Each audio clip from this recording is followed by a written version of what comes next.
Next speaker, I would like to invite Miss Payal Nanjiani. Miss Payal, is she available? Yes, sir. Oh, yeah. Yes. Yeah, you are the CEO and founder, Success Within Leadership USA. Yeah, you can just introduce a couple of words about yourself and you can give a talk. Please go ahead. Okay. Am I audible? You are audible. Okay. Very much audible. Yes. Thank you. Thank you so much. And it is such a pleasure to be here and an honor to be amongst all you great minds here. In very brief, basically, I teach and talk about leadership. I write books on leadership, which are awarded as New York bestsellers. And I do a lot of leadership coaching around the globe. And I'm so glad to be here today. And I was talking with Professor Bholinath just some time back, some days back. And I told him, I said, you know what? I will talk to everyone today about what it takes to teach in complexity, because we're talking about online, we're talking about globalization. In fact, very recently, I was training the faculty at a few business management colleges, both in the US and in India. And one of the common questions I got is this: Payal, what distinguishes a premium university from any other university? Now, is it their curriculum? Is it their environment? Is it their fee structure? Is it their adaptability? Is it their course material? And having traveled around the globe and spoken at so many universities now, I always say that the answer is none of the above. Okay, because what distinguishes a premium university from any other is the ability, is their ability to it's the ability to of their teachers to lead change from the classroom. I repeat, it is the ability of their teachers to lead change from the classroom. This means that almost every person in that university thinks, acts, and behaves like a leader. And then I'll open it up a little bit for Q&A also. But associating with some of these the top-notch schools in the capacity of a leadership coach, or by doing a leadership training for their faculty, I am so fascinated by how the education system globally has evolved, and it has become more and more complex. Eminent speakers right here, they shared how we have to integrate online classrooms and digital learning systems, right? In fact, I also had someone who had mentioned here about how we have to adapt to the new changes now that is happening. So we all know where the future is going. We all know where the future is going with the children, with the faculty, everyone. The question is, who is going to lead this change? That's something we in the academic field have to answer. Who is going to lead this change? Is it the government? Is it the country? Is it the school heads? In fact, while someone was speaking, I just wrote down something, that how across the United States, and of course now internationally also, there is a term which many of you may have come across: teacher leadership. Okay, it is now used to exemplify how great schools grow when educators understand the power of their leadership, which means that, as we've entered into the complex teaching world, where teaching methodology is changing, we are anticipating increased pressure on the education system itself worldwide, where educators and academicians will be pulled into never used technology. In fact, from what I see, whether in the US or in India, is this: that the very next expectation from the education world is going to be the ability of the faculty to not only impart knowledge to the students, but to inspire the students to become the best version of themselves. This is where I am, with the research that our team does, we are able to see that all of this is coming in the very near future. I'm not even talking of 2050. I'm talking about maybe the next coming year, academic year itself, and it will start developing and it will be woven into the education system. And we can provide this. In fact, the teachers, the faculty can provide this only when the faculty have raised their own leadership levels. So, you will be expected to change your own behaviors and manage your own emotions and master your own craft more than even the technical side of the education system itself. Yeah, and because our world is gravitating towards an education system that extends beyond skill development, the question all of us have to ask ourselves is, are we prepared? Now, are we prepared to inspire others? Are we prepared to help our students become the best version of themselves?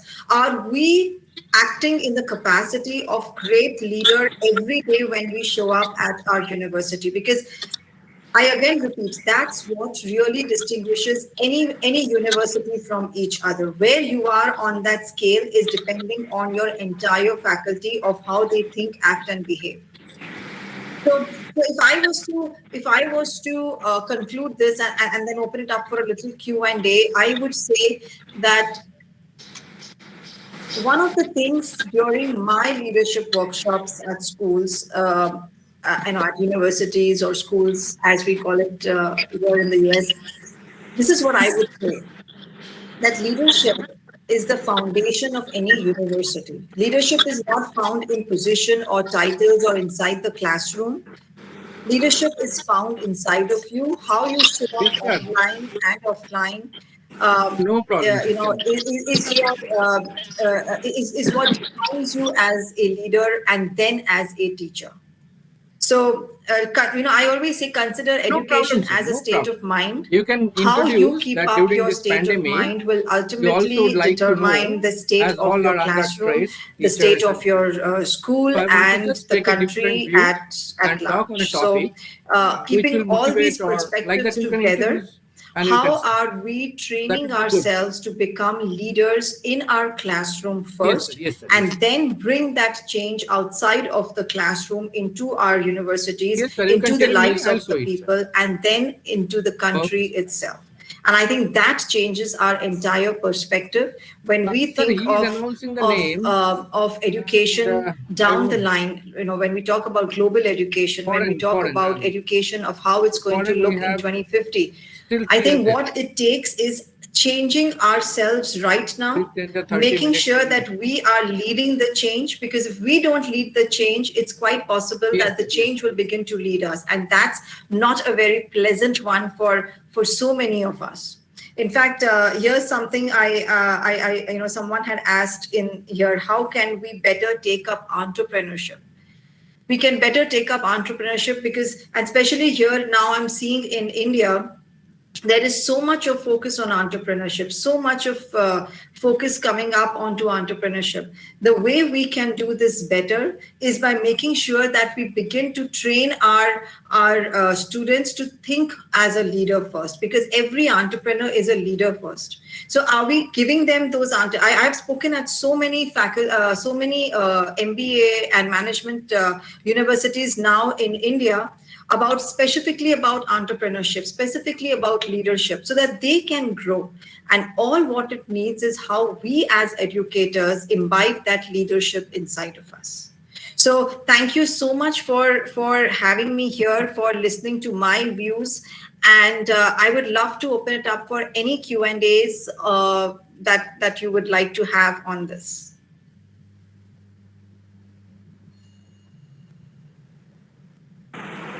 Thank you, Ms. Payal. That was a wonderful session talk by you. Okay, on various aspects of management, teaching, teaching in higher education, student engagement, making the student think, be curious. Okay, it is not only imparting knowledge but also ensuring that he also becomes more curious and applies what he has learned. Okay, bringing a change, that's important. Looking at all the components of your talk, I would also like to add a couple of things. Because we are in a management forum and there was a question on management education, whereas the topic for the day, for the panel, is on World Education of 2050. Nevertheless, um, my question is soft skills and management skills. There are a lot of soft skills being, trained, talked, discussed, across institutions in India and also different economies. Are they same? Certainly not. All of us agree very well. Okay.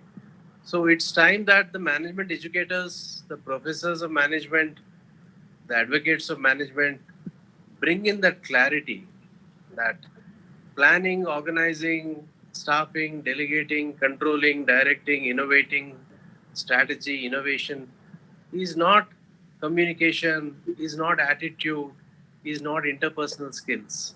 There is a clear cut division between both of them. Mhm. Okay. There is a clear cut division. So the moment, the day we have the division, then organizations can be scaled up to the next level. And today there is a lot of confusion. Touchwood, even the middle level and even the senior, some corporates also, they are assuming that both are same. Yes. We had discussions on exchange of mails on our MTC forum, group several times on this. Okay, but then the fact remains that communication skill has become a management skill.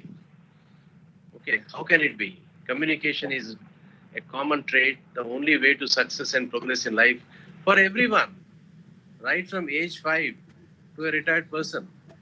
It cuts across faculties, streams, age groups, genders, economies, and whatnot, organizations. Okay, so I would like to leave it as a food for thought here.